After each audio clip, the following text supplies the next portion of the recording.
Hey, what's up, everybody? Welcome back to another episode of The Real Heroes Show. You got Cory here with you as always, and in today's video, we're going to try to figure out by the end of it whether or not Luke Skywalker in The Mandalorian was good storytelling or bad storytelling. Controversy. It creates cash, my friends. And in order to do that, after the episode we did a while back about the Star Wars sequel trilogy, got some really great feedback. People asked to have my buddy Shane back on. So Shane Ware is here with us again. Shane, how you doing, buddy? You come back from a Yosemite trip? I am. So one fun fact that'll tie into Star Wars, and I don't know if this is confirmed or not. I tried Googling it and I couldn't find anything. But there's a famous camp that you can stay at in Yosemite called Camp 4, which is the same camp that they send Padme to in The Phantom Menace. Really? And given George Lucas's love of all things Bay Area, it wouldn't shock me if he referenced that. But no matter what, like every time I saw that, I was like, okay, I'm just remembering that line from The Phantom Menace and it can't get out of my head. And now Try Googling it and there's nothing. Is these memes with Anakin and Padme that have been Yes. circulating the internet lately. Really? It's a really good meme. Really? There's one about the Texas power grid, which is where I live, for everyone watching. Yeah, you guys are dealing with they're telling you not to use your electricity too much right now. That's fun. And like the meme was like, it works in the heat, right? It's like it works in the heat, right? Oh, that's good. So all right, so to kind of set the stage for where we're at and how we could start this conversation, we need to go all the way back to the beginning of The Mandalorian. So Mandalorian premieres on Disney Plus back in November of 2019. It is a smash hit, runaway success. Everybody loves it. It saved Star Wars in many people's eyes. But in reality, it's about a guy who doesn't know anything about the Force, doesn't know what the Jedi are, doesn't really understand much other than how to collect bounties. He stumbles upon a little kid. That little kid has Force-sensitive abilities, and he is quested, as he says many times during season 2, to deliver this child to a Jedi. And of course, we go through all of season 2. We get close. You know, we go on a lot of different little offshoot missions, and there's some Mandalorians involved, and we eventually make our way to Ahsoka Tano. Ahsoka Tano, not quite a Jedi anymore. If you've watched the Clone Wars series, you understand why. But she says, go to Tython, sit on the Seeing Stone. You'll possibly have a Jedi on your radar. They might sync up with you, come find the kid. Kid gets taken. We get another side quest to find out where the kid is located. And then we get to this finale episode, which is entitled The Rescue, directed by Peyton Reed, who also did the second episode of season 2, directed both Ant-Man and the Wasp movies, big in the Marvel Disney family. And we get all this really great stuff, break onto the Imperial vessel, great fight with Dark Troopers, great fight with Moff Gideon, all this tension on the bridge. And then this happens. That's right. I really committed to the bit. I got the lightsaber from Galaxy's Edge and everything. I got my green crystal in there because it makes Luke's noise. This shows up and mows down all of the Dark Troopers, saves the kid, saves everything. And then, with the exception of an end credits scene that involves Boba Fett, the season's over and we haven't seen anything more since then. So that's where we're at with The Mandalorian. And Shane, I'm just gonna hand the floor over to you and let you fire away with whatever is on your brain. All right. So, Cory, I know we've talked about doing this discussion for a while now. We have. We've texted about it a lot. Yes, we have. So my overall opinion on this Luke Skywalker moment is that, first off, I want to separate. There's two different things in storytelling, right? So something can be cool and something can be good storytelling. And where it's good is where those overlap. You get a really cool moment that is a good character or plot development moment, and it really connects. But in my opinion, this moment is very cool, but also is bad storytelling. Okay. And I'll try and explain why over time. But what I want to get to first is, what was your reaction to this episode right after you watched it for the first time? Because I think our reactions were very different. but we're kind of coming around to a similar opinion of it now. So when I watched this for the first time, I was terrified of spoilers because Mando has been probably my favorite Star Wars thing since it came out, especially with the somewhat turmoil that's involved with the movies. This has kind of been a consistent fun thing. Everybody's been on board. There's been like this whole community vibe of people watching it and everything. So I think I woke up at like 5:30 in the morning or something to watch this finale, watch it before work, so that way Twitter couldn't spoil anything, no text messages from friends, no Discord activity, nothing. And my immediate reaction, at first, I tried in my head to figure out every way possible that it wouldn't be Luke Skywalker. I was like, okay, it's Ezra Bridger, or it's Cal Kestis, or it's Ahsoka with a green lightsaber, or whatever. And then as it kept going, you see the hilt and you see the gloved hand, and then of course obviously you get the full reveal of Luke's face, and like my heart was racing. It was kind of like an out of body type thing, and I shed a few tears, and I have a whole bunch of friends who did the exact same thing. I couldn't believe they really went there. There were rumors that it was going to happen, and there was some ideas where it's like, well, they did call out to a Jedi. There aren't really many Jedi left. The only one in this time period is probably going to be Luke. Yep. And I sat there in disbelief after it was over, and then I think I watched it like 3 or 4 times that weekend. Not even the whole episode, which we'll get to later. Just that last 10 minutes. I watched probably 3 or 4 times that weekend, just because it was like this really surreal thing, and the internet exploded over it, and it was like, holy shit, this really happened. And it was exuberance, and it was joy, and it was all that fun stuff. I'm getting very long-winded on this, but like I really want to drive home the point that it was a wow moment for me at the time. So that is my answer.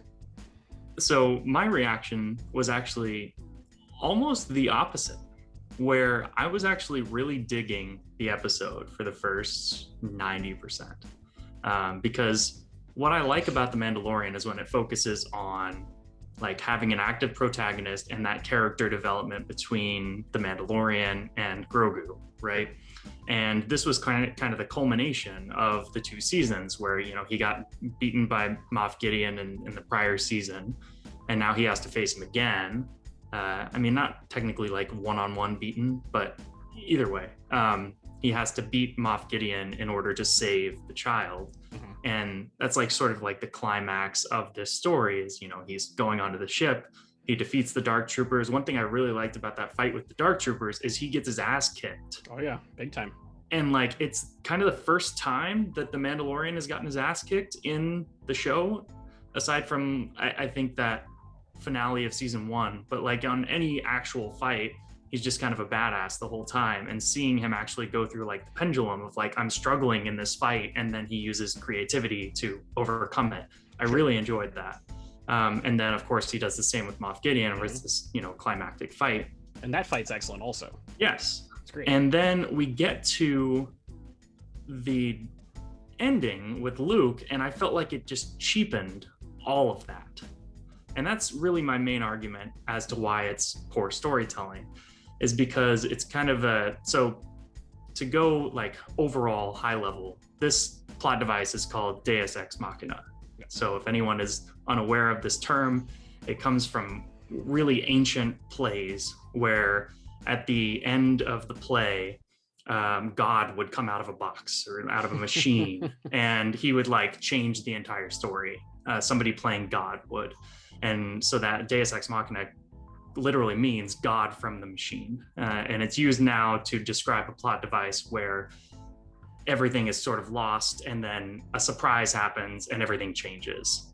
So it's used all the time. It's actually used in the original Star Wars in A New Hope, when Luke is about to be shot down by Darth Vader and Han Solo comes out of nowhere and saves him. So it's the same kind of concept. But if you compare the two, this moment with Luke doesn't make sense from that perspective, doesn't make sense from a storytelling perspective, because it's so random. If you look back to A New Hope, that Han Solo moment where he comes out in the Millennium Falcon and shoots down those TIE fighters is set up throughout the whole movie. Han's entire character arc is, he's a rebel without a cause. He's never gonna, fight for the rebellion. He is in it for the money. He tells Luke and Leia, I'm in it for the money. Yep. He tells Chewie, like, don't worry about it. I know what I'm doing. I'm getting out of here. I'm gonna go pay off Jabba. So when he reappears in that final moment, that's a character we spent our entire movie getting to know, and we cheer because Han Solo has decided, he's made a conscious choice, like, I'm gonna help the rebellion. Like, this is my character moment. And so he evolves. So it's not only a plot device, but it's a character arc. Mm-hmm. But then also, Han Solo doesn't destroy the Death Star. He allows Luke to destroy the Death Star. So Luke is still our active protagonist. Han Solo helps, and then Luke ultimately finishes the job. Okay. So we compare that to The Mandalorian. Luke has no part in this story up until now, other than he is the last Jedi in the galaxy. So we have not seen Luke in any prior episode. He hasn't even really been referenced. So he doesn't really connect with this story that we're telling, which is the Mandalorian is trying to save Grogu and try and get him to a Jedi, right? So what happens is Luke appearing at this like final moment not only is not set up, but it takes all of the agency out of our protagonist. So having an active protagonist is super important in storytelling. You want the Mandalorian to be the one who ultimately saves the day at the end. All of his decisions need to help further the plot, and then he is the one who overcomes the adversity in the end. And what happens is he does that, and then they're like, oh, just kidding, the Dark Troopers are back, you actually lost, and then here's Luke to save the day and takes the child. And so to me, it really cheapens that moment where, he finally beats Moff Gideon, he finally saves the child, because it takes all of those moments and overshadows them. And I think it's not so much having like an established character in there, because we've had like Ahsoka and Boba Fett and stuff like that, but having a character who is a main character of another story in the Star Wars saga feels like it's like condensing the universe as well. So that's overall my opinion, is that I think it's cool. I think it's an awesome moment to see, Luke in his prime as a Jedi and, mowing down all these Dark Troopers for 5 minutes. But it ultimately detracts from the whole story that they've been telling for 2 seasons. I think like an alternative would have been, let's say at the end, it's almost like a Force Awakens moment where the Mando goes and gives the child to Luke, and they somehow make some connection that way. Because then, at the end of the day, Mando is still your main character, and he's the one who is overcoming the adversity, not just saved by some random person who has not been in this story. Right. And in this story, Din doesn't know who Luke is. Right. He literally looks at him. Doesn't even say anything to him. He's like, all right, there you go. Are you a Jedi? And right. Luke says yes. And then Din's like, all right, dog, I trust you. Here's the kid. Right. So it is interesting. And, even the other characters that are on that bridge, Bo-Katan confused says, a Jedi. Because apparently at this point, with Luke kind of being the only one left, it's almost mythical to a degree. Right. Cara Dune, who is a former rebel shock trooper, sees Luke's X-Wing and she's like, oh great, one X-Wing, we're saved. Right. No idea who's in there. Yep. It's fascinating. I think Fennec might know because she's been around the block a while, but she doesn't really show her hand too much. And obviously Grogu can feel the connection through the Force to Luke. But in this story, the only person that was part of this episode that would know who Luke Skywalker is actively is Boba Fett. And he fucked off on his ship 5 minutes into the episode, which I thought it was interesting because you'd probably think that's why Boba is out of the episode as fast as he is, because if him and Luke had an encounter, Right. they'd probably fight, because the last time they saw each other, you know, Boba's jetpack got hit in the back and he flew into the Sarlacc pit, and that led to 5 years of like suffering and scarring on his face and all that nonsense. So it's really interesting, and I'm gonna try my hardest to be objective and play good cop to your bad cop, because I there are sides to the story that I agree with both. You know, I love seeing lightsabers. Like, you can call me a child or like a mindless fan for that or whatever, but to me, a large part of what Star Wars is people using the Force and fighting with lightsabers, and we got that. It was cool. And I also really dig the fact that this is a Luke Skywalker who he's gone through everything he's gone through in the original trilogy. He's rejected the notion of killing a human when he throws down the saber to not kill his father. You get to see him in a ridiculous, very long action sequence, but he doesn't harm a single person. All he does is take out a bunch of droids. So they cleverly wrote all of that stuff into it so that it's not Luke causing anybody any physical harm or taking any, you know, life from anything that's living or breathing, which is all interesting. However, for the main reason that you suggested, that it takes away from everything else in the episode, that's my biggest problem with it. When I mentioned earlier in this episode that first weekend I watched that last 10 minutes like 3 or 4 times, I didn't watch the entire beginning of the episode. The entire beginning of the episode is absolutely fantastic. There's a great sequence where they steal the Imperial ship. There's a great sequence where they go to pick up Bo-Katan and Koska Reeves, and you get 2 Mandalorians fighting in a bar. The stuff on the wall on the menu in Arabesh all translates to different menu items that you can get at Galaxy's Edge at Disney. Oh, of course, I didn't know that. There's all sorts of really cool Easter eggs and everything in there. They come up with this really cool plan. The way that they fly through where the TIE fighters fly out of on the Star Destroyer is awesome. There's great action sequences with all the ladies taking out all the troopers and everything. The Mando versus Dark Trooper fight where he's literally getting his head bashed in by a Dark Trooper is great. Giancarlo Esposito literally gives it his all when it comes to fighting with that Darksaber against the Beskar spear. And then fast forward around Luke, the moment at the end where Mando takes his helmet off for the kid, it still makes me emotional every single time I watch it, because it's a father saying goodbye to his son. And they've been teasing that for 2 seasons of Mando taking his helmet off willingly for people to see. Up until this point, the only 2 times he's taken the helmet off was the finale of season 1, where he's practically dead and the IG droid has to save him. And then the other time is in the penultimate episode of the 2nd season, where he's forced to take off an Imperial helmet to gain access to where they need to go to rescue the kid. So this is literally the very first time in 16 hours of television where this guy breaks his code that he's lived with for his entire life so that he could look upon his son with his own eyes, which is a fucking great callback to the Jedi, in my opinion. It feels very E.T. Like the ending to the episode feels very like where he has to say goodbye to the alien.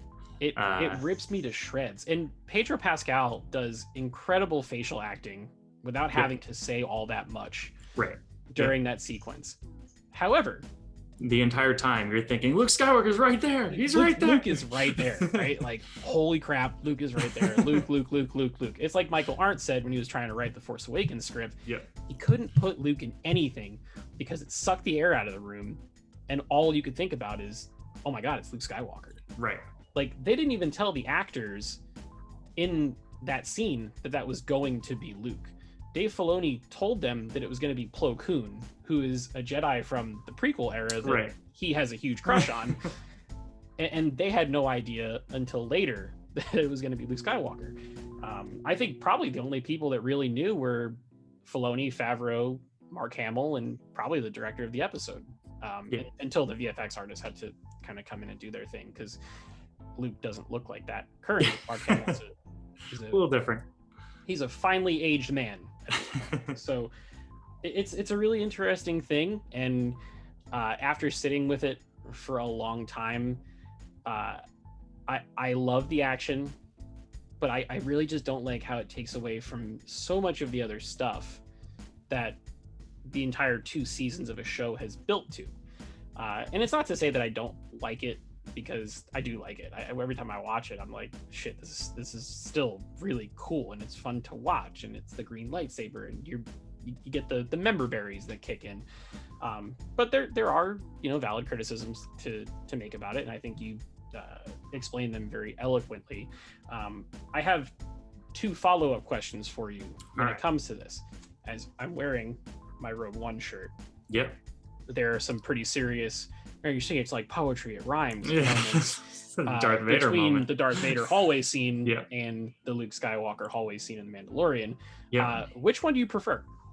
I prefer the Vader scene. Okay, why? One, because it is considerably shorter. It is like 30 seconds versus the Luke one feels like it goes on, like he keeps destroying droids. And then like they have that scene where like he's going up the elevator and everyone's like in suspense. I'm like, we know what's gonna happen. Like Luke comes out and destroys more. Like we've seen that for the past 3. Anyways, the Vader moment was very cool. Again, I don't feel like it was super story necessary. Although I will say moments like this where you have like the badass like destructive moment work better for a villain. Sure. Yeah. Than they do for a hero. Like seeing, and I guess the reason why I don't think it's super necessary is because like if you were watching this in a different order, if you're watching Rogue One first and then you watch A New Hope, then it makes maybe a little bit more sense, because you're like, oh, this guy means business, right? Like when he Vader barges onto is the Tantive insane, 4, right? You're like, you're oh my god, oh god, like, he that just guy destroy these people, right? He just murdered like 20 guys.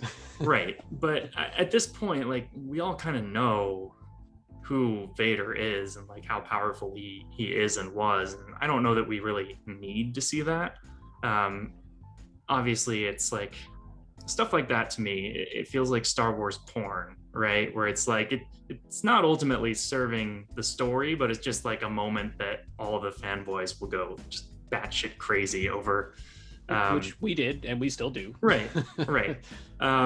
The Luke one, it was actually, I feel like, cheapened by the fact that we already had a Vader scene that was similar as well. Just if you're watching, if like in the whole context of all of Star Wars, it felt like it was like a focus group thing where it was like, hey, people love the Vader thing. What if we did the exact same thing with Luke? Sure. Especially because after The Last Jedi, everyone talked about how much they needed to see Luke in his prime and stuff like that, right? So I feel like, you know, maybe that was, as much as they'll, you know, sweep it under the rug and say like that was, you know, their plan. And they may not have said that. I think they mentioned that it was a late edition.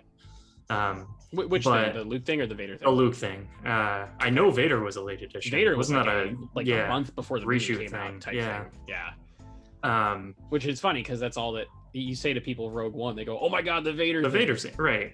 It's the same thing with Mando, where you know they didn't everyone just do the talked about the Luke Star Wars scene. edition. Like you know, everybody has right. Everybody has talked about that Luke scene, and nobody has talked about any other scene in that finale for the entire like since it aired. 6 months. And that to me kind of proves everything, is that like it was too big of a moment. And like if you're the whole reason we like The Mandalorian is because it's expanding the Star Wars universe, and it's doing kind of its own thing. It's showing that like you can play in this Star Wars universe without relying on all the old characters and all the old stories and everything like that, because that's what the sequel trilogy did not do. It felt like it was just a retread of everything that had come before it. So people liked The Mandalorian because like, here's this neat little story that exists in the same timeline but is, you know, not as connected. And when you get those connections with like a Boba Fett or an Ahsoka, it's still like most people aren't, unless you're like a huge Star Wars nerd, which we both are, aren't gonna really connect or know as much about those characters. And so in a way, the Boba Fett thing kind of expands the universe, because for years everyone has been like, did he get out of the Sarlacc pit? And they're answering yes, right? Sure. But then like when Luke comes in at the end and it's just like, oh, this is just a Luke story again. It's like, it's just showing, and this is a main complaint from various people about Star Wars, is it feels too small. Like you've got this giant galaxy, but it's the same like 6 people. So like the sequels is like, oh, Rey Skywalker, the Jedi are all Rey Palpatine, and Kylo Ren, who is Han Solo's kid, and it's like out of the entire galaxy, all of the Jedi that are remaining are like this one family and these like 6 people, and so it feels a little weird to have Mando, which is branching off from that, and then at the end it's like, oh, by the way, Luke's also here. He's in everything now. Right. Well, and that begs the question. We have an unfinished story, right? Yeah. There is, obviously, because it's very profitable, there's more Mandalorian coming. Yes. Yeah. I'm curious to see where it goes, because the thing that has sold the most merchandise and really captured the hearts of all these people that are not complete Star Wars nerds was the kid. It was Grogu, right? So now Grogu is with Luke, and Mando is... Right, exactly. I have like 3 of them on the wall back there. It's terrible. But what happens in season 3 now? Do you do a Luke Skywalker thing? Because you have to have Grogu in the show somehow, or else you're going to lose viewers, right? The idea of what could happen with Din is really exciting, because it could get like real Game of Thronesy with like the Mandalorian culture and the ascent to the throne and all that fun stuff. But the normies are going to be like, all right, cool, this is Mandalorian. Where is Baby Yoda? Yeah. Right. I need my little green guy all up in my face. And if he's not there, people are going to be upset about that. So I don't know what the road ahead looks like, right? Yeah. Because they kind of wrote themselves into a corner with this. Yeah. And I feel like Jon Favreau is the type that would do that on purpose just to see if he could get himself out of it. But I don't know. It'll be pretty interesting to see what season 3 does, and if it treats this as just as Luke says in The Last Jedi, a fleeting moment, or if this is now part of the story officially.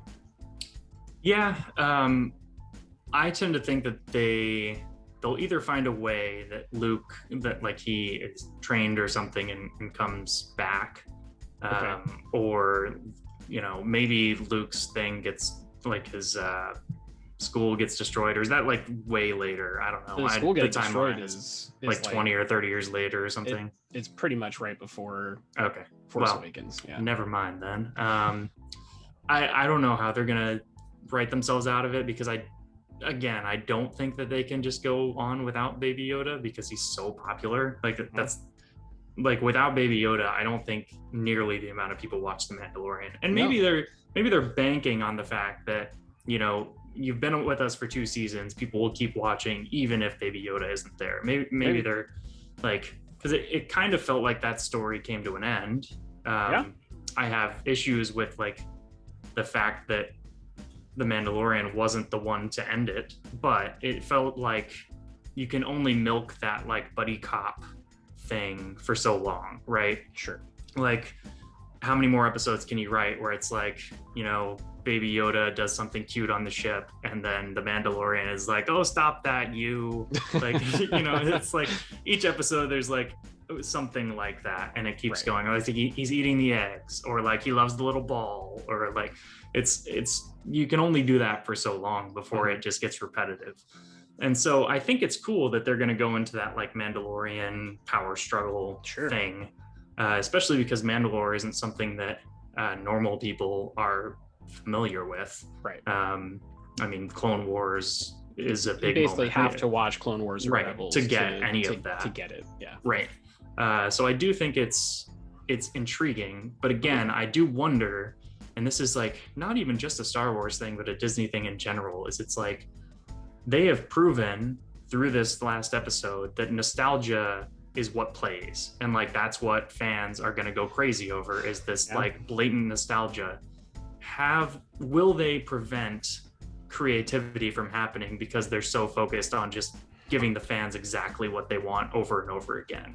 Yeah. And I worry about that, because one of the things that I liked about The Mandalorian is when it wasn't doing that, when it was focusing on new stories and this connection between this baby and the Mandalorian. And then now they've proven that like their most wildly successful thing that they've done in the whole show is just show Luke again. So it's like, what are they gonna like? Are they gonna just keep shoving random characters in there, or is it gonna become like more of a backstory to The Force Awakens? Is it? I don't know. Yeah, and it's interesting you say all that kind of stuff, because with the creativity side of it, because everybody knows Disney has two monster IPs. They've got Star Wars and they've got Marvel. Yep. They're in a position right now with Star Wars where it almost feels like they have to do stuff like this to get the fans reinvested in the IP before they go crazy, if that makes sense. Yeah. And with Marvel, they're on the complete other side of the fence. Right. Like if you look at, you've bought all the goodwill, so you can do whatever. They're at a point in Marvel where the last three things that they've had come out, one was a mystery that was inside of the box of sitcoms. Yeah. That traded aspect ratios and black and white and color and genres and all sorts of weird nonsense. Then you do an action story that leads to a Black Captain America. And now you have a show that's all about hopping through time, creating a multiverse, breaking reality, like as we know it, right? And everybody that watches Marvel is just like, give me more. Yep. Give me more, right? But with Star Wars, it's like you've got a whole bunch of people on the internet that are like, nah, I'm done with Star Wars. It's just the same shit over and over again. I don't know. And then the other side of the fence where it's like everybody thinks that everything that Star Wars does is a propaganda piece that pushes an agenda that they don't care for or whatever. And it's just, it's the IP is in a really interesting situation. And then you have a moment like this, or a moment like Darth Vader in Rogue One, where they save Star Wars. But the fans all go crazy for it. Yep. And if that's where the money is, that's where Disney and Lucasfilm are going to go with it. So it'll be really interesting to see what the future looks like for the IP. Yeah. I mean, I think it's good that they've sort of taken a step back and sort of reset everything. But I worry, as I just mentioned, that because that Luke moment was so popular, that they're just going to bank on, what do the fans want? Because when, The Last Jedi came out, they didn't give them what the fans wanted. The fans wanted to see super badass Luke, and they gave them a different story. And my opinion on that is, I don't think the depiction of Luke was actually the problem, so much as it was that Mark Hamill said that he disagreed with it a year before the movie came out. Right? Yeah, it didn't help things, right? Like, who's gonna disagree with Luke Skywalker about Luke Skywalker? Yeah. So like everyone went into this movie primed to like, what am I gonna hate? That would be like Robert Downey Jr. on the press tour for Avengers Endgame being like, I guys, don't like the ending. It's been 10 years, but this shit sucks and I'm done with it. Yeah. He's never gonna do that. Like that. And whether or not Mark Hamill genuinely felt that way, he's allowed to have his opinion. Absolutely did. Just don't say it. Don't say it on press tours. Yeah. When you're trying to sell a movie that's supposed to make $2 billion for the Walt Disney Company. But that's a different video and a different everything. But so final question, because this is kind of what we're talking about. Do you think, and I don't know if you're going to have a straight answer for this or not, but do you think that Luke Skywalker in The Mandalorian is a direct repudiation of The Last Jedi by Jon Favreau and Dave Filoni? Yes. You do? Yes, okay. Why do you think that is? Because that was like the main thing that it seemed like not only the fans hated, but even Mark Hamill hated, right? So if they're going to bring back Mark Hamill, I bet you Mark Hamill is like, can I be the badass Jedi? Like, I want to be the hope, right? Sure, yeah. So you have to win over both fans and Mark Hamill. I happen to like, so my overall thought on characters is like, they're only interesting when they're changing. Unless it's like a villain who's maybe sort of one note but has some backstory. If you've got these main characters, they're only interesting when they're growing. And so like I loved A New Hope because Luke goes from like farm boy to like aggressive Jedi in training to like top peak Jedi at the end, right? Tempted by the dark side and overcomes it. In The Last Jedi, he starts out as like crotchety old man, and then at the end he becomes one with the Force and does like the coolest Force thing that we had seen up till Rise of Skywalker. Depending on who you ask, they just some people didn't like that, but I mean that's sort of the whole thing, right? He's like, that's the whole culmination of Yoda's speech in Empire, is that like wars not make one great, right? You can be this passive person and influence the whole thing. And he went there and he fake fought Kylo and let Kylo take all the swings, and he's like, oh, I was bested by the Force. Like that's peak Jedi, right? And I don't understand why people are not sort of getting that fact. Well, it's the idea is that to a lot of folks, that's not what they want a Jedi to be. They want him to destroy 2,500 battle droids. The prequels, right? It's, like I said at the beginning, I love lightsabers, right? See, I don't. But at the end of the day, I'm with you. I think that the Luke thing at the end of Last Jedi is literally the most Jedi thing we've seen in the entire Star Wars saga, because he literally brought an entire army to its knees by not fighting. Right. It wasn't even there. Insane, right? Yeah. But there are a lot of people, my co-hosts included, that are probably going to yell at me when they watch this video for saying the things that I'm saying. Yeah. But regardless, like it's interesting when you've got different creatives that have their hands in the cookie jar, and you get to see like Rise of Skywalker. A Jedi's weapon deserves more respect, right? Okay, is that JJ repudiating the movie, or is that JJ saying that Mark Hamill's character grew through episode 8 and into episode 9 and realized that the weapon deserves more respect and that he was wrong for hermiting himself on the island or whatever? Up to interpretation, who knows? Same thing with Favreau and Filoni when it comes to this Mandalorian stuff. It's like they'll never say, even if anybody asks them in an interview, these people are like the masters of evasion. They'll figure out a way to not answer the question. But I would love a tell-all. I would love for them to say, hey, every single person that has worked on a Star Wars film in the Disney era. So J.J. Abrams, Rian Johnson, get them all in a Gareth room. Edwards, the Lord and Miller, Ron Howard, Favreau and Filoni, but don't get them in a room. Put them in a room by themselves, camera, and be like, just tell me exactly what you think about all the other stuff, and see how much they all agree on when they go in completely blind to it. Because that's the thing, it's really hard to say, and it goes back to the video we did a week or so ago about vision and planning and purpose and all that stuff. A lot of these people, they're very creative brains. They have different interpretations of what Star Wars means to them and what it should be, and that's when you get a lot of the creative dissonance, I guess is probably a good way to put it, between movies and TV shows and whatnot. So there's like a famous quote from Steve Jobs where he talks, and I'm paraphrasing, I don't know off the top of my head, but he talks about focus groups and like customer research, and he says like, I have to know what the customers want, even if they don't know that's what they want. And he uses this analogy of like Henry Ford. And if he were to go ask a bunch of people what they wanted, they would have said a faster horse. And so we would have gotten faster horses and we wouldn't have gotten cars, right?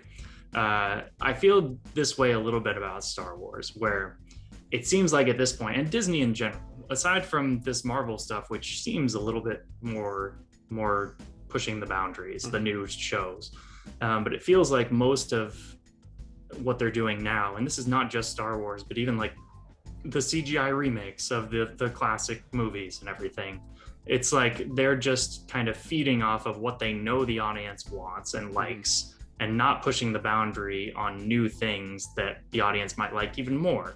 Ironically enough, 2 of those CGI remakes are Favreau projects. Yes, they are. Yeah. I mean, and I thought Jungle Book was okay, and then hated the Lion King one. I like Jungle Book. I thought Jungle Book was good. Lion King did not need to happen. No, it was terrible. But if it brought us the technology for Mandalorian, then it's fair. Hey, you know what? I'm all for it. So Yeah, and like ironically, something like a Frozen, which is completely new IP, was way bigger for them than any Lion King remake could be, right? Because it spawned a whole franchise. People love it. I mean, it spawns, merchandise and everything like that. So I feel like when they make creative endeavors, like they can have success. It's what they've done for their entire like company's history. Yeah. And now it feels like they're just focused on being as risk averse as possible, especially with these big franchises. And right. That's kind of why, like, I think that it almost definitely was like a call from on high. Like, we need to have Luke Skywalker be a badass in this episode, or they're never going to trust us with Star Wars ever again. So when you say on high, do you mean like an Iger Chapek level on high, or like probably Kathy? Lucas? Really? Okay. Probably, because I think the Vader idea was hers, right? Was that I don't know. I'm not sure. I want to say I read that was her idea, but I could be wrong. That's a man. Imagine I'll have to Google that. If the truth came out and she was behind that, how the people that hate her would react. Behind the Luke thing? No, behind the Vader thing. Oh, okay. Because they all love that. And right. I mean, like, it's fine to love stuff like that. I just I want more mature storytelling. And this is going back to like where you mentioned like you love seeing lightsabers.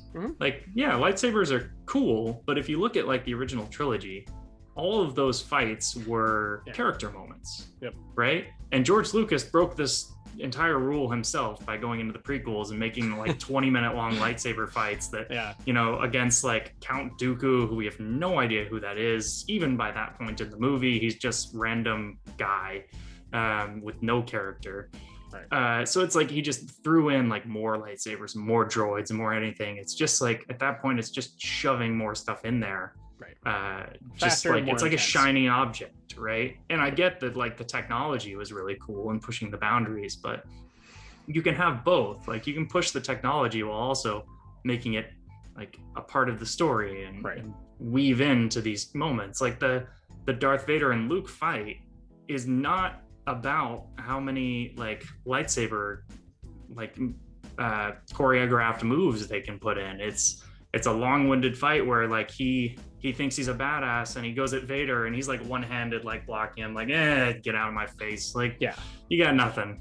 So he's like learning over time that he is getting destroyed by Darth Vader. Right. And then in the end he learns this huge moment, right? So the whole device behind that lightsaber fight is about getting to know I am your father. Correct. Right. And so when you have like these moments where it's just 5 minutes of mowing down faceless enemies, and I have this issue with Marvel movies too, because they do this in what's the one before Endgame? Infinity War, where they have that like all the alien things that are fighting. Like that's so boring to me because like there's no tension in that battle. Right. It is like the only tension. Thanos shows up to that battle. Right. Then it's interesting. Right. Exactly. Right. And spent that whole movie with Thanos, and you've learned about his character and his motivations and all that. Characters fighting enemies or like trying to escape is like stormtroopers are faceless, but it's all in service of escaping and stuff like that. It's never like just like if Luke, Han, and Leia like walked into the hangar bay and started just mowing down a whole bunch of stormtroopers, and then they get out of the Millennium Falcon. Like that would be way worse than like we got to sneak around and like we're doing this lightly, and then we can get out of there. So it's almost every fight is them escaping and the stormtroopers are attacking first, which I find interesting. But when Luke walks in and just takes 5 minutes to mow down all of these droids, like it's just boring. I don't know. Yeah, like we know what's going to happen, so there's no tension. Right. And it's also I don't want to spend too much time going back on every single character that's on that bridge, but Mando is a badass. Cara Dune is shown mowing people down in almost every scene she's in. Bo-Katan is one of the most feared Mandalorians in the history of Star Wars. Fennec Shand has been a bounty hunter since between episode 3 and 4. That's where we first meet her. Like, these people are not like weak. They are formidable opponents for people in the Star Wars universe. but yet these dark troopers are so powerful that they would just plow right through all of them, except for a lightsaber. Yeah. Yeah. Yeah, I get it. It's yeah, and again, like I mentioned earlier, it takes some of that like agency out of what they were doing, where it's like, if so, here's a fun one where people talk about like the logic of it. It's like, well, of course it would be Luke who he contacted, you know, who Grogu contacted on that platform. Of course it would be Luke. He's the only Jedi. That makes sense. Totally, I agree with that. Like, of course it would have to be Luke because he's the only Jedi. However, had they just sat there when Grogu got taken and done nothing, Luke still shows up to the ship, destroys everyone, takes the kid and leaves. So like, nothing they did made any difference at all. Yeah, nothing matters. Nothing matters. And that's like the main thing that people dislike about The Last Jedi, is that like all the plot points are ultimately inconsequential to the end. Like, everyone fails, right? Mm-hmm. It's the exact same thing. They fail and Luke has to bail them out. Right.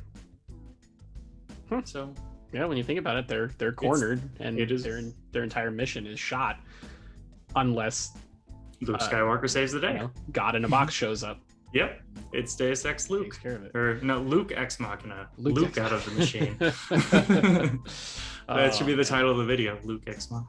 Well, you know, at the end of the day, all the lightsabers get buried on Tatooine. God. So I think that's a terrific place for us to stop. I think this was a fascinating discussion. I hope if you stuck all the way through till the end, that we didn't infuriate you. I hope this was intelligent conversation that enlightened and informed. And if you love that moment in Mandalorian, which part of me does, part of me doesn't, I hope you still do.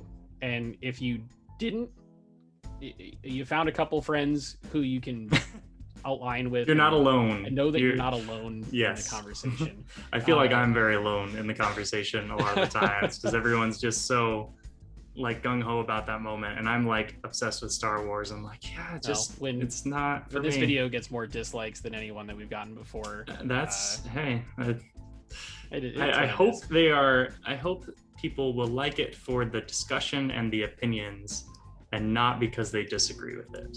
Yep. You can disagree with something while also acknowledging points. I know This is a lot to ask for the internet, but yes. Just know that we both love Star Wars. And we really do. I spent $200 on a damn lightsaber from Galaxy's Edge. Okay. I have spent more money on Star Wars than probably any franchise in the history of any franchise ever. I'm right there with you, pal. Shane, thanks for coming on. Always a pleasure to have you. I swear the next time we get you on, it's going to be to talk about Marvel and not about Star Wars, because I want to talk to you about Marvel. I can disagree with you on that too. I very much want to disagree with you about Marvel stuff. So I liked Loki, so you know they got me in there. They're 2 for 2 on Loki. So tell the people where they can find you on the internet before we go home. All right, yeah, my Twitter is ShaneW21. My Instagram is Shane Ware Photo. Very good. Make sure to check out Shane's stuff. He's got some beautiful photos. If you like national parks, if you like theme parks, if you like cityscapes, all sorts of good stuff there. I really don't know if I should suggest this, but please leave us a comment below and let us know what you thought. You're not hearing my dog in the background. Oh no, your dog's wonderful. If your dog ends up on camera, that people might actually like the video. So that's true. But yeah, leave us a comment. Let us know what you thought. If you think Luke is good storytelling or bad storytelling, we'd love to hear from you. If you'd like to support this channel, go ahead and like the video, subscribe if you're new, turn on the notifications so that way you never miss any future videos from us. And until next time, we will see you guys in the next video.